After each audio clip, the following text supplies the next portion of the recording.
هنلونهم.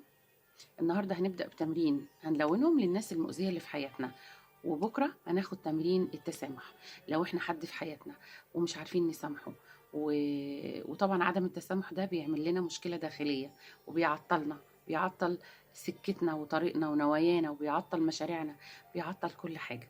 لأن لما بتكون مشاعر غير جيدة اتفقنا ان انا بيجيلي احداث غير جيدة على نفس مستوى مشاعري، فالمفروض ان اخلي مشاعري جيدة وبما فيها التسامح لو قادرة. لو مش قادر تسامح خلاص قضي الأمر. هسألكوا سؤال ونجاوب عليه بكرة. احنا بنسامح علشان نوصل للسلام الداخلي، ولا بنوصل للسلام الداخلي الأول علشان نقدر نسامح؟ ده تمرين لبكرة. إنما تمرين النهاردة هو ازاي هتعامل مع الناس اللي أذوني. أولا كده بسم الله الرحمن الرحيم، أي حد في حياتي محتاجة إن أنا أبرر له دايما أفعالي وتصرفاتي أوت أطلعه بره. تمام. طيب ده لو انا ده في دايرتي البعيده شويه او المقربه شويه واقدر اخرجه بره حياتي. طيب الناس اللي بتاذيني وانا مش قادر اخرجها بره حياتي لاي سبب ايا كان، حد مضطر انه يعيش سواء زوج او زوجه، حد عايش في بيت عيله، في مشاكل، اقارب من الدرجه الاولى. فهنعمل ايه؟ هنعمل حاجه جميله قوي النهارده اسمها التفريغ بالكتابه. بجيب النوت بوك بتاعي وبجيب قلم أزرق وقلم أحمر وببدأ أكتب من دلوقتي. التمرين ده بيستمر ل21 يوم. التمرين ده سحر، والله العظيم سحر. التمرين ده هدية، بجد هدية، انتوا بس جربوه. وقولوا لي الفيدباك بتاع التمرين ده ايه وعلى الخاص. لما هنبدأ نكتب، الكتابة ليها شروط. أول حاجة إن ما اكتبش أرقام. تاني حاجة ما اكتبش أسماء، يعني ما أقولش الشخص ده. ممكن أقول الزفت عادي مش مشكلة، لكن ما اكتبش أسماء أشخاص.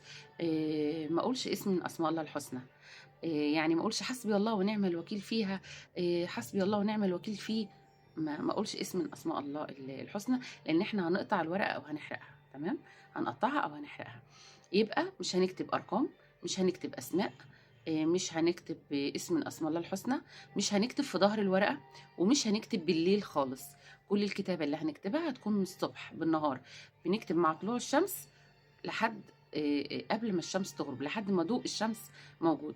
بكتب بقى أي موقف مضايقني. طب أنا لو كتبت النهارده وبتجيلي البنت تقول لي أنا كتبت، ممكن أكتب تاني بكرة. إن شاء الله تكتبوا في الموقف الواحد 100 يوم عادي براحتكم.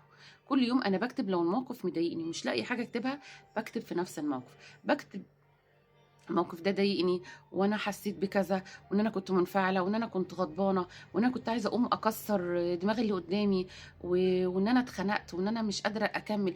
اي شعور سلبي اكتبوه بكل اريحيه وبكل بساطه وبكل هدوء. تمام. يبقى انا مش هكتب اسم، مش هكتب رقم، مش هكتب اسم من اسماء الله الحسنى، مش هكتب في ظهر الورقه، وهكتب باللون الازرق، وهكتب في وقت طلوع، يعني وقت وجود الشمس. اوكي. انا خلصت. بكتب قد ايه؟ بكتب ورقه 2 3 نص ورقه. لو انا في وقت مستعجله فيه اوكي ممكن اكتب سطرين 3 مش مشكله. المهم مفيش يوم في ال21 يوم دول اوقف كتابه. لازم اكتب لمده 21 يوم متواصلين في طلوع الشمس. تمام. طيب بعد ما بكتب وبخلص بعمل حاجه جميله جدا، بجيب القلم الاحمر وببدا اصحح كل السطرين كده، اعمل علامه صح. طب انا ليه بستخدم الرقم القلم الاحمر ده؟ اذا معايا، لو مش معايا خلاص عادي. إيه، لو معايا قلم احمر ممكن اصحح، علشان انا عقلي الباطن مرتبط بالتصحيح. يعني اللون الاحمر في عقل الباطن او القلم الاحمر هو مرتبط عندنا كلنا في التصحيح. فمعنى كده ان انا بصحح الاخطاء الموجوده، او بدي اوردر لعقل الباطن ان خلاص كل ده هيتصلح. تمام، بشكل غير مباشر. فبكتب بالازرق وبعدين بصحح بالاحمر. طب ما فيش لون احمر خلاص مش مشكله.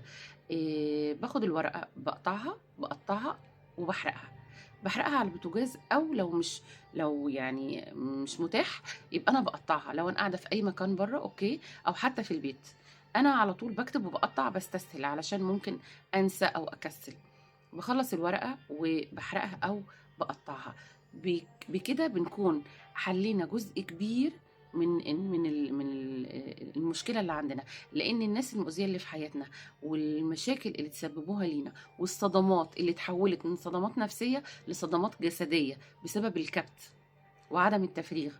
فهنعمل تمرين التفريغ بالكتابه، وفي حاجات كتيرة قوي نقدر نعملها مع الناس اللي أذتنا، لكن أنفع تمرين هو تمرين التفريغ بالكتابة. لو أنا مش قادرة أروح لحد يساعدني، لو أنا مش مقدرة ماليا، لو أنا مش عارفة أعمل إيه، أبسط تمرين هو التفريغ بالكتابة. ده أسلوب حياة، ولو اتعودتوا عليه حياتكم هتتنقل 180 درجة. أشوفكم بكرة، وإزاي نقدر نسامح لو عايزين نسامح. صباح الفل.